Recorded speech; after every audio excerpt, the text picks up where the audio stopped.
Muito bem-vindos aqui nessa reunião, que eu espero que seja uma reunião de trabalho.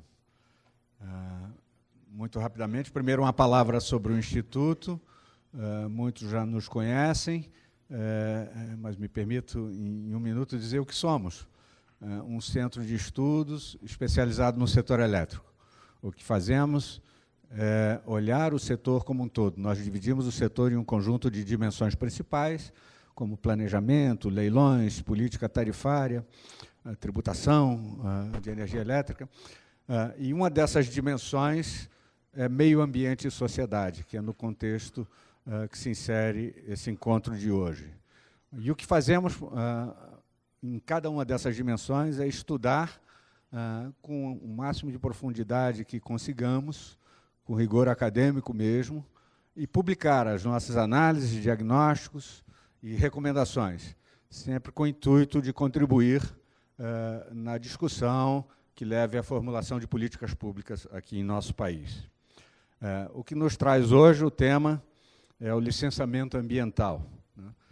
Caminhos para desenvolvimento e a proteção aqui do meio ambiente e da sociedade. As metas são olímpicas, né? E cadê? Ou melhor, não, vamos voltar para a anterior para eu dizer o que vai acontecer hoje, né?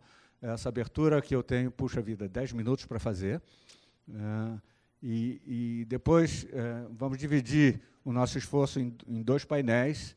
O primeiro painel, que vai começar sempre em cada um deles, nós teremos um termo de referência apresentado aqui pelo nosso Alexandre Uhlig, que será, então, debatido pelos palestrantes que estão aqui, né? A meta desse evento, como eu estava dizendo, é uma meta olímpica, né? Porque no entorno do licenciamento ambiental, os nossos objetivos são... Cadê? Quem é que está passando os slides? Isso, obrigado. Está lento, Alexandre. Isso aqui é uma piada doméstica, né? Por mais rápido que a equipe do Instituto ande, eu sempre fico brincando, dizendo que eles estão lentos. E é brincadeira, óbvio. Mas, enfim, nossos objetivos, nossa meta olímpica está aí no quadro, né? Em primeiro lugar, traçar um diagnóstico do licenciamento ambiental, com foco em questões associadas a prazos e responsabilidades. Em segundo lugar, debater alternativas para conferir dinamismo ao licenciamento ambiental, observando o dilema entre precaução e eficácia do processo de licenciamento. Refletir sobre o papel dos agentes intervenientes no licenciamento ambiental, que são múltiplos agentes, como nós vamos ver a seguir. Depois, identificar e discutir medidas antecipatórias que evitem conflitos que atualmente judicializam o licenciamento ambiental de projetos de geração e transmissão de eletricidade. E, por último, discutir a proposta de lei geral do licenciamento ambiental, que está em tramitação atualmente na Câmara dos Deputados. Para lidar com essa meta olímpica, o que me anima é que nós vamos nos apoiar em duas coisas. Primeiro, na massa crítica dessa plateia que está aqui, né? Como eu disse no início, é uma reunião de trabalho. Mas, na outra metade, fundamentalmente, é porque, enfim, a gente teve acolhida com igual entusiasmo desses debatedores que estão aqui para conversar conosco, né?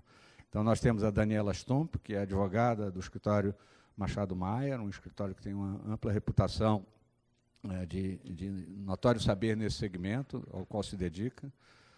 Temos um professor universitário, o professor Evandro Moreto, que, por histórico acadêmico, tem focado nesses temas boa parte de sua carreira. Temos a diretora do IBAMA, Larissa Amorim. Temos um empreendedor que vem nos dar o depoimento, digamos, do mundo real, visto pelo lado de quem precisa obter uma licença ambiental, né? Márcio Severi, que é diretor institucional da Argo Energia. E temos um procurador, membro da 4ª Câmara de Coordenação e Revisão do Ministério Público Federal, Dr. Sérgio Suyama. Então, esse é o time. Eu acho que os principais stakeholders que lidam com essas questões de licenciamento estão aqui representados, e é o que me anima a dizer que nós teremos muito sucesso nessa discussão. Como eu disse antes, nós vamos começar pela apresentação de um termo de referência que contextualiza esse tema. Isso vai ser apresentado pelo nosso Alexandre Uhlig, diretor do Instituto Ascende Brasil, para assuntos socioambientais e diretor de sustentabilidade. Alexandre Uhlig, por favor, chegue até aqui. Peço que você sente aqui, do ladinho. Esse termo de referência que o Alexandre vai apresentar em seguida, ele é de conhecimento dos debatedores, né? Então, isso faz com que todo mundo, entre aspas, já fez o dever de casa de conhecer uma moldura comum para a análise da discussão, né? E a discussão vai ser em aberto, e eu sou muito otimista às conclusões que possamos chegar aqui em conjunto. Então, agora, tomo a liberdade de chamar os demais, por favor, Daniela Stump. Aqui eu peço um aplauso pela abnegação, pelo tempo que está nos dedicando aqui. Daniela, eu vou pedir que comece a sentar de lá para cá, para facilitar. Doutor Evandro Moreto, por favor, professor. Pensei que você pode dispensar a escada. Atleta, pula ali. Doutora Larissa Amorim, diretora do IBAMA, por favor. Doutor Márcio Severi, diretor institucional da Argo Energia. Obrigado a vocês pelo seu tempo. E doutor Sérgio Suyama, procurador do Ministério Público Federal, membro da 4ª Câmara. E agora eu passo a palavra para o Alexandre fazer a apresentação. Nós estamos sentados aqui, nós temos o painel para poder acompanhar na tela aqui embaixo o que está sendo apresentado. Alexandre. Esqueci de dizer, meu nome é Cláudio Salles, desde pequenininho.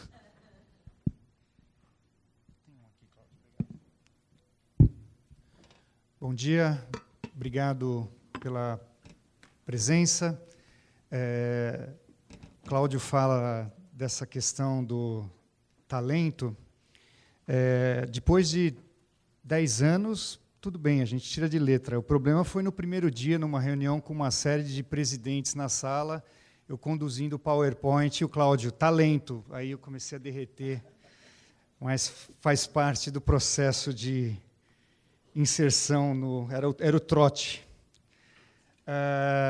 Bom, como o Cláudio explicou, eu ficarei responsável por fazer a apresentação dessa primeira parte, que vai orientar-nos no debate do tema. Essa primeira parte, nós dividimos esse termo de referência em 2 grandes temas. O primeiro, relacionado às questões de curto prazo, medidas que poderiam ser adotadas e que teriam um reflexo na melhoria do processo de licenciamento, do andamento do processo de licenciamento. Seguramente sabemos que o IBAMA e os órgãos ambientais têm se dedicado a isso diariamente, mas trouxemos especialistas para conversar sobre esse tema. E, antes de prosseguir, só um outro comentário. Eu fico muito feliz de ver uma turma tão grande da Escola Técnica de Itanhaém. Eu sou egresso de uma escola técnica. Minha carreira começou como técnico em eletrotécnica, né? Então, e acabou PhD em energia pela USP. Né? Tem futuro. Então, fico muito feliz da iniciativa da professora que identificou o evento e veio de Itanhaém, quer dizer, Itanhaém não é aqui ao lado, são 150, pelo menos, quilômetros, e vocês estarem aqui prestigiando o evento e espero que possa contribuir para a carreira de vocês também. Começando rapidamente por um histórico do licenciamento ambiental, e muito rápido, 3 ou 4 pontos. O processo de avaliação de impacto ambiental ele se inicia na década de 70, com alguns empreendimentos, isso sempre olhando para o setor elétrico, né, principalmente por conta do financiamento de grandes empreendimentos, como Sobradinho e Tucuruí. Então, por uma pressão dos bancos que financiavam, bancos internacionais, os grandes empreendimentos que passariam por um processo de implantação, eles são obrigados a elaborarem estudos de impacto ambiental, avaliação ambiental. Isso já no início da década de 70, não tinha a formalidade do processo de licenciamento ambiental, mas estudos foram realizados. E, além desse contexto da pressão dos bancos, também nós tínhamos, em 72, a Conferência de Estocolmo, que passa a trazer uma visão ambiental para os empreendimentos de infraestrutura. Na década de 80, por conta ainda de um processo que culminou com um documentário da BBC sobre Cubatão, né, onde nós tínhamos uma série de emissões de gases poluentes, gases tóxicos, nascem as primeiras leis que exigem estudos especiais para avaliação de impacto para a construção de polos petroquímicos, cloroquímicos, carboquímicos e instalações nucleares.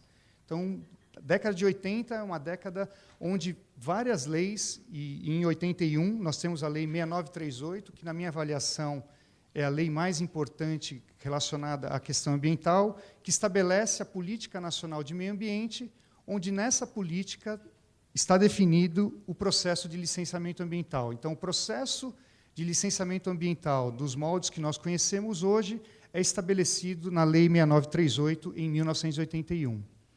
A primeira regulamentação, né, nesse processo de regulamentação, de início do processo de licenciamento, só ocorre em 1986.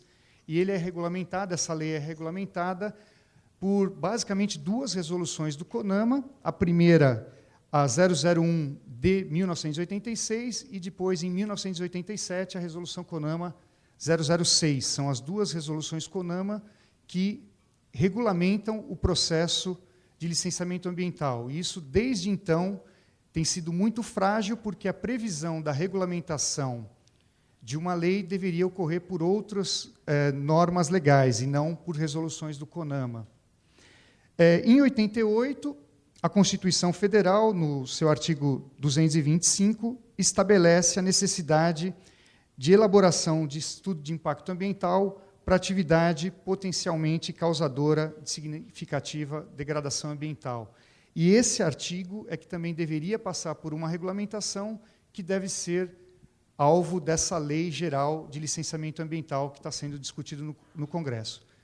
E aí sim, né, é que existe um processo de lentidão. Nós estamos desde 88 para regulamentar um artigo da Constituição, já são 30 anos. Bom, a partir de então, o processo de licenciamento, nós temos uma profusão de instrumentos normativos, né, uma série de portarias interministeriais, portarias do IBAMA, instruções normativas da FUNAI, dos órgãos intervenientes, né. Associado a isso, nós temos uma profusão de agentes intervenientes e interessados no processo de licenciamento ambiental, o que gerou um aumento da abrangência e da complexidade do processo de licenciamento, né. Desses 30 anos, o processo vem se tornando cada vez mais difícil, por conta, como eu comentei, da profusão de normas e de interessados nesse processo, e por conta dessa quantidade grande de intervenientes e de normas, fica difícil observar toda essa legislação. Existe uma profusão de leis e de normas, e quem está licenciando, ou do ponto de vista do empreendedor, ou do ponto de vista do órgão ambiental, tem muita dificuldade em observar todas essas leis, e isso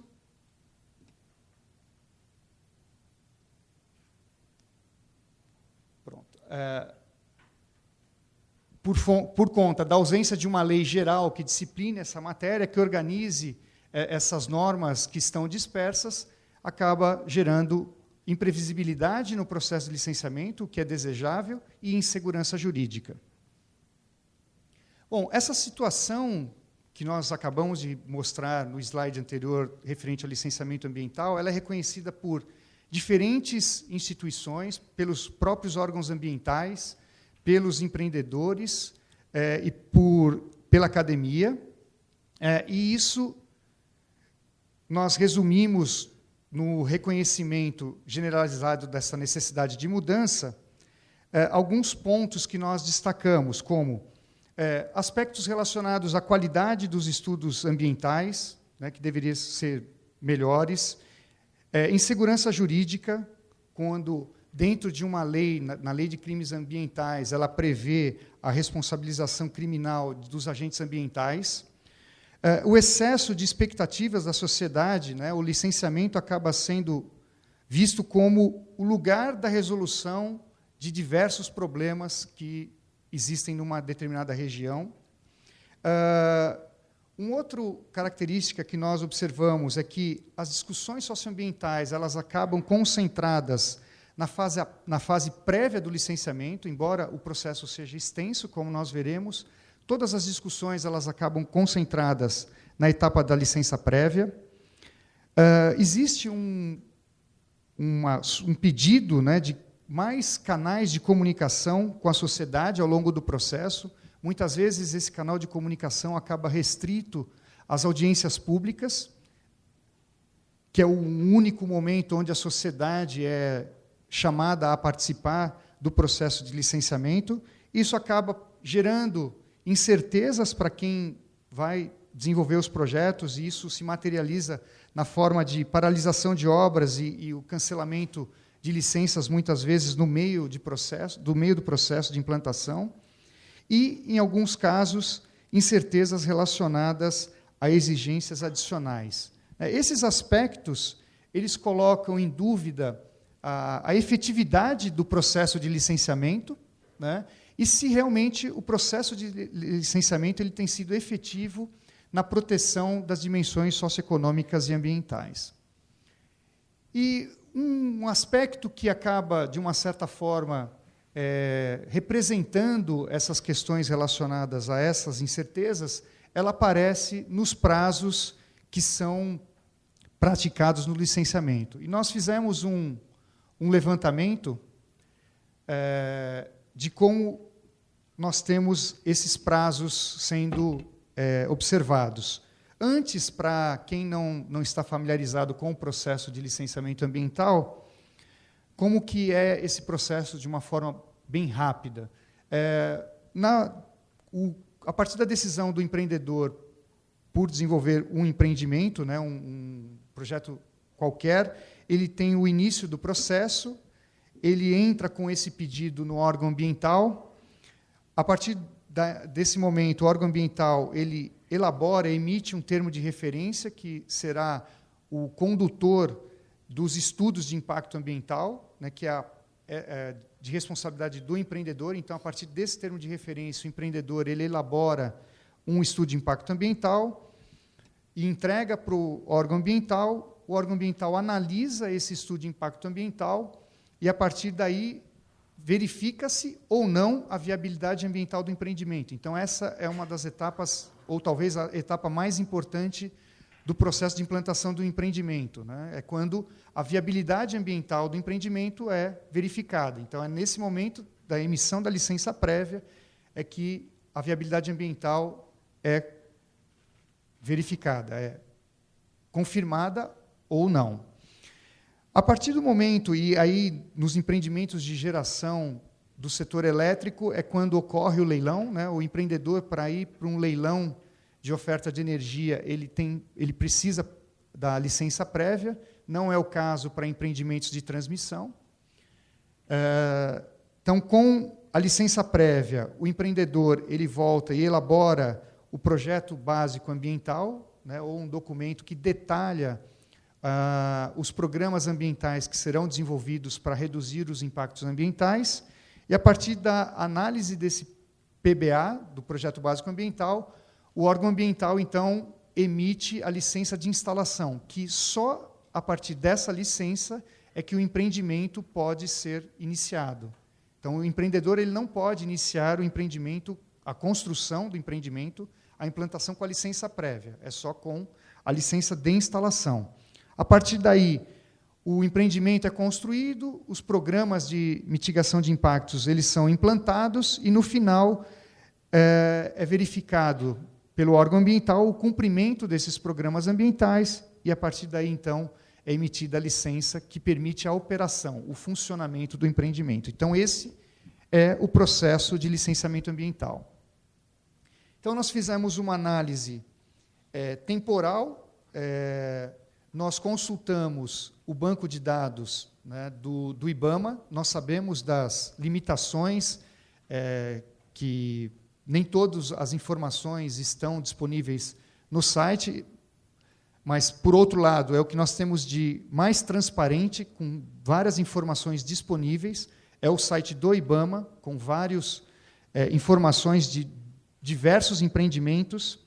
Para os senhores terem uma ideia de linhas de transmissão, nós analisamos o universo de todos esses empreendimentos, então, linhas de transmissão são 184 empreendimentos. O que dificulta, e por isso que nós não temos dados de usinas eólicas, bom, primeiro porque usinas eólicas, normalmente, em geral, são licenciadas nos estados, né, não é licenciado pelo IBAMA. Também há outra pergunta que pode surgir, por que vocês não analisaram os dados de todos os estados? Em geral, os estados não disponibilizam os dados, não tem essas informações disponíveis na internet. O IBAMA é um dos poucos, se não o único, órgão ambiental que disponibiliza amplamente essas informações. Então, nós analisamos uma quantidade bastante grande de empreendimentos e, para cada um deles, nós separamos por tipologia. Então, nós temos, em média, e aí fazendo uma análise transversal, né, de 1 ano aproximadamente para a emissão do termo de referência.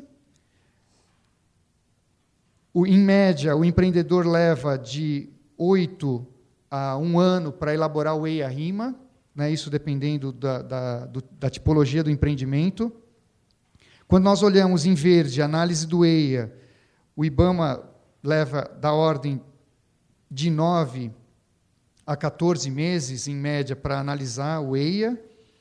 O PBA é um documento de mais rápida elaboração, né, a partir da emissão da licença prévia, que aí nós podemos observar para cada um dos empreendimentos. Né, para uma linha de transmissão, leva da ordem de 29 meses para a obtenção da licença prévia. Para uma usina hidrelétrica, em média, 44 meses. Para a termoelétrica, 27 meses. E para a PCHs, 33 meses. O PBA é de uma elaboração relativamente rápida, né, com exceção das hidrelétricas, cuja média é um pouco extensa, da ordem de quase 1 ano. A análise do PBA é uma análise mais rápida, também hidrelétricas levam um tempo maior, isso até por conta da complexidade do empreendimento, e depois, durante a implantação, né, o período de construção de um empreendimento hidrelétrico ele é mais extenso, isso a gente pode observar com 43 meses. Os outros empreendimentos, linhas de transmissão, usinas termoelétricas e PCHs, são empreendimentos que são implantados num menor espaço de tempo, então o período entre a LI e a LO também é mais curto. Quando nós colocamos um pouco de foco, principalmente nas etapas iniciais do licenciamento ambiental, que nós entendemos que é a fase mais crítica, nós observamos o tempo médio entre o início do processo e a emissão de termo de referência, como eu comentei, da ordem de 1 ano, com exceção das usinas eólicas, cuja amostra é bem pequena, que é da ordem de 3 meses. Quando nós analisamos o tempo de análise do EIA, que é o outro período crítico, e aí nós colocamos algumas referências, como o prazo que está definido na Instrução Normativa 184 de 2008, que é uma instrução normativa do IBAMA, que define o prazo de 6 meses para análise dos estudos de impacto ambiental, e o PL, né, que nós conversaremos a respeito, o 3729, ele estabelece um prazo de 10 meses. E a gente percebe pelo histórico, pelas médias, que são prazos perfeitamente observáveis. Né? Hoje, linhas de transmissão e usinas termoelétricas são analisadas até num período inferior, e as usinas hidrelétricas e PCHs não teriam um esforço um pouquinho adicional, embora até num comentário com o Márcio e com a Larissa, nós usamos o universo dos dados do IBAMA. Então, nós temos dados desde 2007 até 2018, ou seja, são dados de mais de 10 anos. E essas informações, o histórico, a média tem aquele problema de nem sempre quem está com a cabeça no freezer e o pé na lareira está equilibrado, né? Então, o que acontece é que no período anterior, em 2007, o período de análise era mais extenso, isso vem passando por um processo de melhoria e, muito provavelmente, os prazos praticados atualmente são inferiores ao valor da média, né? Bom, analisando os prazos, a documentação que é entregue nos processos de licenciamento, o que nós observamos, e aí já uma primeira proposta, é que boa parte da redução dos prazos de análise eles poderiam ser obtidos por redução da duração das etapas burocráticas, não relacionadas diretamente aos estudos ambientais, ou seja, sem comprometer a análise dos técnicos, daria para ter uma redução de tempo se um esforço fosse concentrado na emissão do termo de referência, na comunicação entre os agentes intervenientes, que são tempos que levam um tempo relativamente grande, e a verificação se o estudo de impacto ambiental atende o termo de referência, que é o que nós chamamos de checklist dos estudos protocolados. Bom, esse atraso, essa demora no processo de licenciamento, ele acaba gerando alguns custos para a sociedade, né? Além da dimensão econômica e financeira, que é de amplo conhecimento, né? Tem no próprio estudo do Banco Mundial, que já tem algum tempo, o Banco Mundial fez uma análise avaliando o custo da demora do licenciamento ambiental de alguns empreendimentos e quanto isso custaria para a sociedade. Então, eles pegaram 2 empreendimentos, que agora não vou me lembrar, mas está no white paper que nós fizemos sobre custos socioambientais, Mauá e mais um, onde esses empreendimentos eles seriam substituídos por outros, e isso geraria um custo da ordem de R$1 bilhão ao longo de 15 anos. Ou seja, o fato de um empreendimento não ser licenciado, atrasar a sua implantação, tem um custo estimado pelo Banco Mundial, quando fez análise para 2 empreendimentos, da ordem de R$1 bilhão ao longo de 15 anos. Né? Isso sem falar outras características de empreendimentos que nós sabemos que, se demoram para entrar em operação, existem penalidades que a ANEEL cobra e é de responsabilidade do empreendedor. Além desse custo, né, para a sociedade, esse custo econômico que vai ser lançado na tarifa ou vai fazer parte da redução da taxa de retorno do empreendedor, do ponto de vista ambiental, a demora do licenciamento ela provoca o aumento de ocupação irregular, porque a partir do momento que aquele empreendimento é anunciado, as pessoas elas passam a se dirigir para aquela região e a ocupar irregularmente, muitas vezes, a área onde vai ser implantado o empreendimento. Além disso, isso provoca desmatamento e uma outra característica é a questão relacionada à preocupação, à ansiedade que vai na vida das pessoas, relacionada à incerteza da implantação e à demora que a implantação daquele empreendimento vai levar, né? O tempo de implantação que aquele empreendimento vai levar. Bom, quando nós analisamos,